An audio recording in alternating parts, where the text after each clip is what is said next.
All right, Chapter 9, the Battle Book. When I was a lithe, black-haired young warrior rejoicing in the springtime flush of man strength, Aristiolio was a veteran battle captain. This was the spirit-strengthening war code he taught long ago in the glorious fighting years of my virile youth in a far-off, fertile motherland within the warm Central Sea. He rightly told us we need not over-concern ourselves with the strange ways of the high ones of heaven.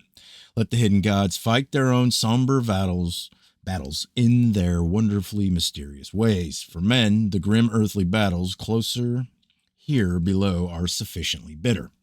These we thankfully win or grudgingly lose according to our courage and fortitude, our discipline and training, our skill at arms and tactical cunning.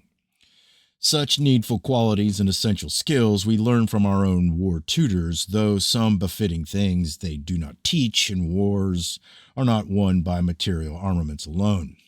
To complete the equipment of a sturdy fighting man, something more is required, and to this end these instructions are given.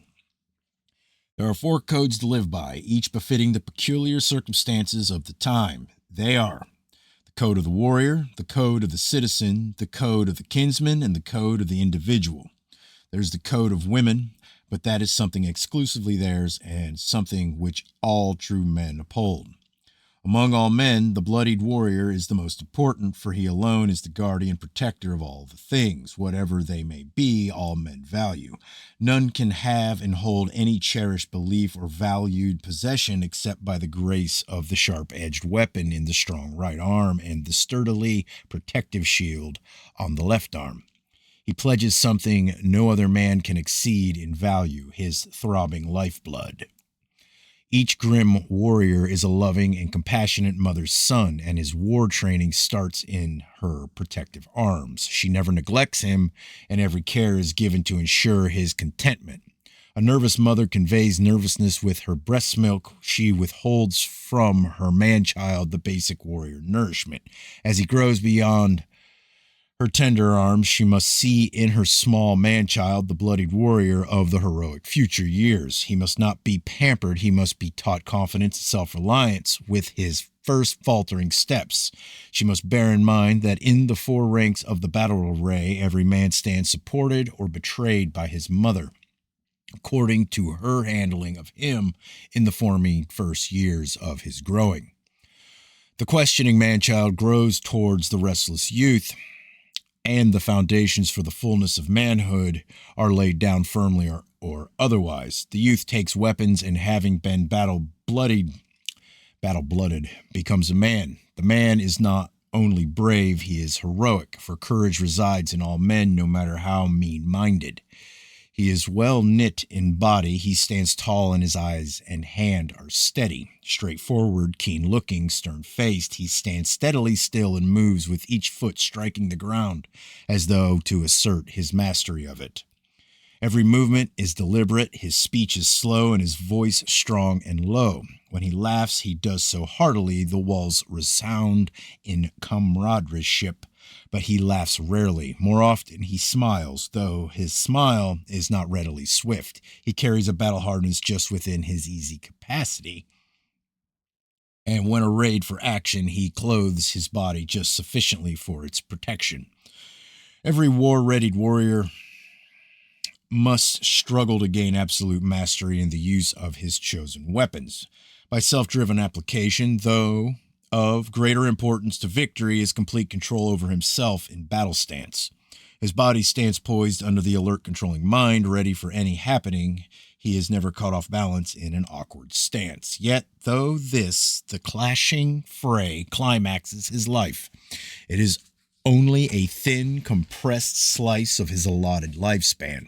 For the battle is not lost in its own time and action. It is decided in the preparation which went beforehand. Many ask, for what does the warrior fight? It is not for fickle wealth and encumbering possessions, for these the grim warrior rarely gains, and what puny things they are against his glorious life. It is not for the elusive freedom, for of all men, apart from slaves, he is the least free. It is not for his gods, for they, if they, for, damn. It is not for his gods, for they, if they be God powerful, require no champion, and if they do, are unworthy to be gods.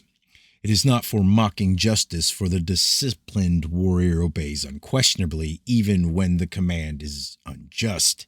It is not for any fair city or cherished family, for so often these betray him. This was the answer given when I, in my questioning youth, asked the same question of the battlemaster, and I still have none better. A man fights because it is the inbred nature of men to fight, and this is true, for it is only through strife that he becomes a man. A man lacking the human fighting spirit would be as unnatural a creature as a woman shunning motherhood. This goes against human inclination. Yet true men do not despise these, for the nature of men and women is wide and varied, and there is a place in life for all. A warrior is a man responding gleefully to the stern demands of manhood, even as a mother is a woman lovingly responding to the demands of motherhood. The two are akin, for what motherhood is to a woman, war is to a man. Without motherhood, men would lose respect for womanhood, and without war, women would lose respect for manliness. All battles are not blood battles. There are other battles just as hard and demanding, and the blooded warrior who ignores them in unpreparedness is top-heavy and unbalanced. There is a just as deadly, if less obvious, war than any between kings and nations, and that is the war of life. Here, the warrior faces his most deadly adversary, which is himself. Man arms his own foe in the battle of life and sends recruits to its ranks. The first rule of the warrior is obedience, and every warrior is a subordinate. The young cadet warrior, unblooded by battle, is the subordinate of every blooded man. Keenly young, abounding with high spirits, overflowing with energy, he is animal lithe, ever straining at the leash, baying to go, unwitting of caution. He will seek his outlets among companions of his own age, for in the presence of older men he must exercise the disciplinary restraint of respect.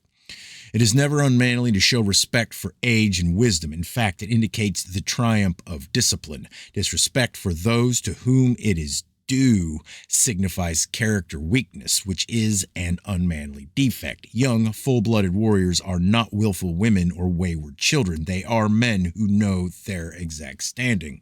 Therefore, cadet warriors will always defer to the greater skill and wisdom of their superiors and show proper respect for men of high rank.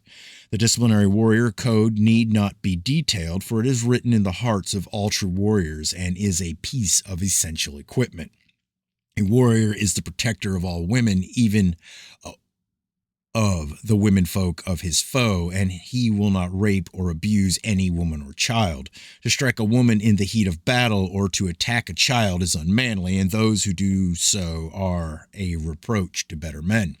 He who strikes the weak and afflicted, the unarmed or unprotected, shall not be numbered among those in the ranks of true men. A man's estate is decreed according to his manliness, and honorable warriors are men of high estate. If they serve for gold alone and not with high intent, if they serve mercenary men of low estate who manipulate them, then they too are warriors of low estate. Peace will come to the world only when warriors unite to impose it. That is the bad dream of rulers and men of cunning in high places.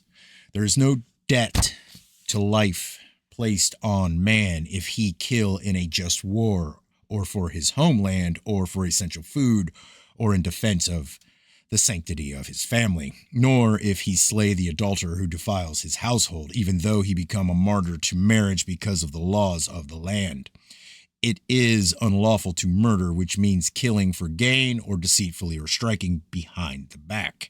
For true men, included in murder is that which causes sorrow and suffering, which drive to death or robs the needy so they die, or takes away from a man his livelihood willfully or unjustly so his family perish. These are the things that were taught to Galahan of the bitter biting sword. No matter how grievous the crime of your comrade, he remains a comrade, even though you condemn him at law. Nevertheless, let the comradeship that was help to mitigate his lot, no matter how undeserving he may be. If all that happened was that your comrade could not withstand some temptation, do not disgrace or desert him. Say instead, it is possible that had the same circumstance befallen me, I might have been in the same boat with him. A knight is a man who serves the cause of duty, loyalty, and good, and upholds the virtues of ladyhood. He is a man among men, resolute but quiet. He speaks little, but what he says carries more weight in the scales than an outpouring of words by others. Therefore, I say to you, be a knight at heart, and let your armor be what it will, for you are a better man than one bearing impregnable harness. A knight does not allow himself to become prey to melancholy and self-doubt. If you are convinced that you are a worthy knight of the supreme commander, you have true cause for rejoicing. A knight is one who acts when action is called for, and he remembers that proper deeds without the proper thoughts within strengthen him in times of testing. Loudmouth men are to be despised, as are those who deal with ladies as they do with the common woman. The true knight deals with them rightly. A knight is never rowdy or boastful when he has been drinking mead or ale, nor does he ever become unsteady or lack self-control. He is never quarrelsome when in his cups, for this displays a small heart. Because you serve loyally and uprightly, do not think that you will escape temptation and trial. You can call yourself a true knight only when you have overcome many temptations and trials. As the waters to fish and the air to birds, so is fear to the coward and sadness to the melancholy. Avoid the companionship of those who would contaminate you, and avoid hypocrites as you would the plague. They will fawn upon you, but this is the homage weakness pays to strength. Do not seek their praise, nor expect life to be bountiful because of your goodness. Water loves the swimmer no more than the non-swimmer. Put no trust in yourself until after the days of testing. Never judge your comrade until you have stood in his place. Never take heed of the tangled-tongued ones, for they who talk in tangles will surely lure you into a delusive net. Give careful ear to the words of the wise and to the tales of the word masters, and always be a transmitter, not a transmuter of traditions. A knight is steadfast, never the prey of passion swept along like mindless beasts by every vagrant wind of impulse. He is the champion of true love and knows that human love longing serves to initiate the soul spirit into the higher love that ultimately unites man with God. He honors the ideals of true love and shuns the lures of low love, which pander to the baser passions. The man of knightly ideals aspires only to the love of a true lady. He avoids the available women who has been the plaything of promiscuous men and is consequently the end product of careless, clumsy, self-satisfying use. The man who gives his heart to such as these is to be pitied by all true men, for he wallows in complacent but shallow satisfaction. Learn to be careful of every move and considerate, just as the swordsman has to consider every stroke. He never rains blows haphazardly, but remains alert to drive home the deadly thrust. There are sword thrusters and sword smiters, and each must master his own technique, for proficiency means life. He who remains cool-headed and calm amid the cut and thrust of battle is a master of men. The young knight goes into battle saying, "May I die like a true knight," but the battle chief says such a wish is wrong, for your desire should be rather to live like a true knight, and it will follow naturally that you will die like one. It is a lesser knight who desires to die for a cause, for the better men resolve that the foeman shall die for his cause. A knight must learn the wisdom of the wise and strike it on the tablets of his heart, rather than having it as a babble on the tongue. He must know the difference between the indolent man and the cautious one. The difference lies in their use of the period between the action becoming necessary and doing it. One uses the interval for planning the action required and weighing its merits and demerits. The other, through shiftlessness, delays action until he is forced into it, and he is then found unprepared. A sober man was leaving a market town to journey home a few miles away, and he met a drunken rake. And for safety, they journeyed together. As they passed by a wooded place, they were waylaid, attacked, and robbed. In the town, there was a peddler who, next market day, met the drunkard and asked him whether it was safe to travel the road, which the drunkard and the sober man had traveled previously. The rake assured him that there was no danger. When the peddler questioned his cuts and bruises, all the drunkard could say was that he must have gotten them while he was drunk and incapable. When the peddler put the same question to the sober man, he was warned about the footpads and advised to travel in the company of armed men. Thus it is with those who journey along the road of life. We meet two classes of advisors from which we can obtain advice. One, like the rake, tells that life is full of pleasures and there are no dangers along the road. The other cautions us against the dangers and pitfalls and urges us to travel well armed with prudence, discrimination, and the virtues. Having a warm and compassionate heart, a frozen water cannot cleanse the body, neither can a frozen heart wash impure stains from the soul. The knightly man treasures nothing so much as his honor, which marks him as a man of high estate. Honor may be an attribute of the poor man, for it is not dependent on riches or station. Earth is an apple orchard with fruits delightful to the eye, which waft fragrance to the nose from afar, but at the core its fruits have the maggots of bitterness and decay. Yet the orchard is good in senses. The orchid? No, that's the orchard. Is good and senses its purpose, which is to produce fruit. It is not in the hashish fields of the hermit's contemplatory life that men develop their souls. This is an escape for the weak and timid from the stresses of life. Those who are simple seekers after the smooth path become drowned in a sea of unproductive felicity. You can pray, God help me, when you have expended the last ounce of your strength, for he did not place men on earth to play, but to work. Duty, obligation, and responsibility are the man makers, and these are slighted in the times and places where men are less than men. Always reach out beyond the frontiers of your limitations, for if you believe a thing to be impossible, then you yourself have made it so. Conscience is the eye of God in man, and the prudent man lets nothing be seen which is unworthy, unwholesome, or unmanly. He is always circumspect in speech, for only those who can unring a bell are able to recall words spoken in haste. If earth were devoid of evil, how could we know what was good and judge the weak from the strong? How would we know what to strive against to progress?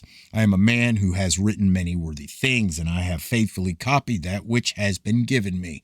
Yet sadly my efforts have brought me down. My clarity of vision has undone me. I have lived in a generation which scorns truth and cannot bear the stress of the search. It derides the simple things and seeks only after vain pleasures. All men fear a mind which sees more clearly than their own, and they destroy it in self-protection. All base men fear the tongue of truth, for it strips them and exposes their nakedness to mockery and scorn.